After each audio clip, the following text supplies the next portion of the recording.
کہ وہ جب اس کو رکھا تھا تو ہی واز، یہ بتانا بہت ضروری ہے کہ وہ ایک مائنر کریکٹر کرنے والا ایکٹر تھا، اور وہ موسٹلی پروڈیوسرز کو چائے وائے پلاتا تھا اور ان کے کانٹریکٹ سائن کراتا تھا، ان آفیشیل اسسٹنٹ. تو چھوٹے موٹے رول، انٹری ہوگی، چلا گیا باہر. تو اس کو میں نے اس کا کریکٹر میں جب کاسٹ کیا تو اے حمید صاحب جو اس کے رائٹر ہیں انہوں نے مجھ سے جھگڑا کیا کہ میں نے تو اس کے لیے بڑا سوچا ہوا تھا کہ لمبا سا 6 فٹ کا جن ہوگا اور وہ اس کا پیٹ نکلا ہوا ہوگا اور وہ گنجا ہوگا اور اس کی وہ بودی ہوگی، تو تم نے یہ کیا کیا. میں نے کہا دیکھیں حمید صاحب، میری بھی ایک کریکٹروں کے بارے میں ایک آبزرویشن ہے. اب نستور بھی تو ایسا کبھی نہیں تھا نا، اس طرح کا جن بھی تو کبھی نہیں آیا نا کہ اتنا شریف جن اور اتنا نفیس جن ہو اور اتنا خوبصورت جن ہو. تو پھر آپ ذرا تھوڑا سا تحمل سے کام دیجیے اور اس کریکٹر کو آگے جانے دیجیے. پہلے ہی ایپیسوڈ کے بعد حمید صاحب انسپائر ہو گئے اور پھر انہوں نے ایسے ایسے سین لکھے زکوٹا کے، اور پھر وہ کریکٹر کتنا جمع. ول بتاڑی was also a minor actress. اس کو لیا اور اس کو زیادہ میک اپ کی ضرورت نہیں پڑی. شی لک لائک دیٹ. بلکہ ہم نے اس کو ذرا بیوٹیفائی کیا، اس کے بالوں میں وہ بیڈز ڈال دیے اور اس کو جو زبردست ہیرونے والا میک اپ کرا دیا اور ساری چیزیں. تو اس طرح وہ بھی ایک زبردست ہم جادوگر کی بہن کا رول اس نے کیا، اور ان میں آپس میں بڑی اچھی کیمسٹری تھی. آپ کی زندگی کا بہت سارا حصہ، میں کہتا ہوں کہ ایک صدی کا چوتھائی حصہ، 25 سال کم و بیش 25 سے 30 سال جو ہے آپ کا پروڈکشن لائن میں اور اس لائن میں گزرا. تو اس تجربے کے بارے میں بتائیے.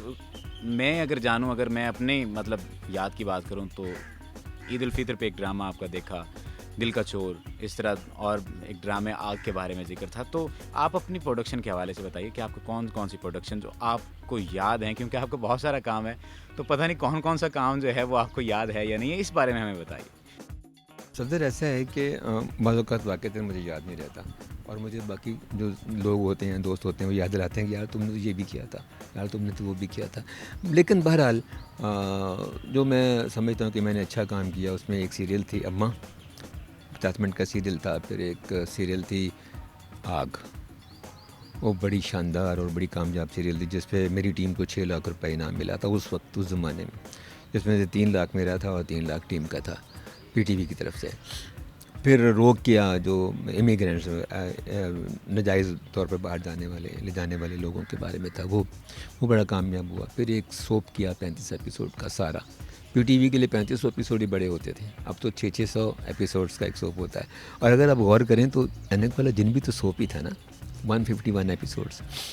تو اس کے علاوہ میں نے خفیہ جزیرہ کیا، انوکھے لوگ کیا، اسپیشل اوکیژن پلیز کیے، زلزلے کے بارے میں ڈرامہ بنایا. تو 27 سال ہے نا یار، اس میں بہت سارا کام کیا، بہت سارے میوزک شوز کیے. اور میرا خدا نے مجھے یہ کریڈٹ دیا کہ مینجمنٹ میرے بے اعتبار کرتی تھی، اور جب بھی کوئی مشکل پروگرام ہوتا تھا تو مجھے یہ کرنے کے لیے کہتے تھے. بہت کام ہے سر. مطلب آپ نے 25 سال، بلکہ آپ نے بتایا کہ 27 سال آپ نے کام کیا، تو 27 سال تو بہت عرصہ بنتا ہے. یہ تو ذکر ہو گیا آپ کی پروڈکشن لائن کا کہ آپ نے ڈرامہ انڈسٹری میں اتنا کام کیا، پی ٹی وی میں کام کیا. جب آپ کا ذکر ہوتا ہے، بعض دفعہ جب ہم ذکر کرتے ہیں تو اس بات کی خوشی ہوتی ہے کہ آپ صرف ہمارے استاد نہیں ہیں، آپ استادوں کے استاد ہیں، استاد الاساتذہ ہیں. ٹھیک ہے. میرا آپ سے تعارف جو ہے وہ شاعری کے حوالے سے بھی ہے. تو آج کے دن جو ہے، چونکہ آپ موجود ہیں، پہلے تو آپ سے شاعری سنتے ہیں، تو میں یہ چاہوں گا کہ اردو پوائنٹ کی مناسبت سے آپ ہمارے ویورز تک جو ہے وہ اپنی شاعری بھی پہنچائیں. آپ کے جو الفاظ ہیں، خوبصورت شاعری ہے، وہ بھی ہمیں سنائیے، اور اس بارے میں بھی اپنا جو ذکر کیجیے شاعری کے حوالے سے. میں پیدا ہی شاعر ہوا تھا. میں بالکل یہاں سے بات شروع کرتا ہوں کہ شاعری میرے ساتھ یہ دنیا میں آئی، میری شاعری میرے ساتھ ہی آئی. تو میں 7ویں 8ویں جماعت سے شعر لکھ رہا ہوں، جب مجھے شعور ہوا کہ شعر بھی کوئی چیز ہوتی ہے. تو میری شاعری اگر میں سم اپ کروں، کیونکہ آپ کے پروگرام کا وقت کم ہے، اس پہ تو بڑی بات ہو سکتی ہے.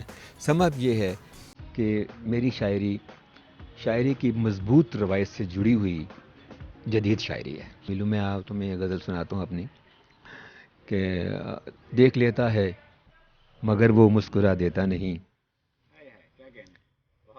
دیکھ لیتا ہے مگر وہ مسکرا دیتا نہیں، خواہشیں دیتا ہے لیکن حوصلہ دیتا نہیں. اور وہ عجب منصف ہے، مجھ کو روز کرتا ہے طلب، وہ عجب منصف ہے، مجھ کو روز کرتا ہے طلب، مجھ پہ الزاموں کا لیکن فیصلہ دیتا نہیں. اور کہہ تو دیتا ہے چلے جاؤ بڑے غصے سے وہ، کہہ تو دیتا ہے چلے جاؤ بڑے غصے سے وہ، راستے سے ہٹ کے لیکن راستہ دیتا نہیں۔ نظم کا نام ہے ہاتھ پر دیا بوسا۔ صبح گاڑی سٹارٹ کرتے ہوئے وائپر چلاتا ہوں تو ونڈ سکرین پر رات بھر گرتے رہنے والی تمہاری لگائی ہوئی بیل کے پھول ہوا میں اڑ جاتے ہیں۔ ونڈ سکرین پر اس کشمیری نوجوان کا لہو تجریدی تصویریں بناتا ہوا غائب ہو جاتا ہے، جس کی رائیگانی ابھی تک چناروں میں سے گزرتی ہوا کا مقدر ہے۔ ڈیش بورڈ پر رکھے موتیے کے تازہ پھولوں کی خوشبو اس پودے سے مستعار ہے جسے تمہارے کہنے پر میں نے اپنے لان میں بویا تھا۔ ونڈ سکرین پر اس فلسطینی بچے کی تصویر ابھرتی ہے جو گھر سے انڈا خریدنے گیا اور گولی کھا کر واپس آیا۔ اس کے زخم سے اٹھنے والی گولی کے بارود کی بو موتیے کی خوشبو میں گڈمڈ ہو جاتی ہے۔ مارٹن لوتھر کنگ جونیئر کی آواز ابھرتی ہے، میرا بھی ایک خواب ہے،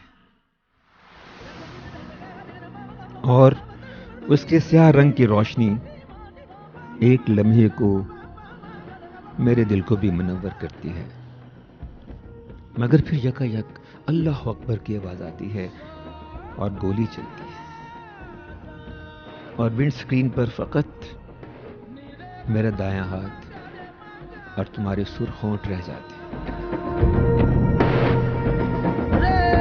اور ونڈ سکرین پر فقط میرا دایاں ہاتھ اور تمہارے سرخ ہونٹ رہ جاتے ہیں۔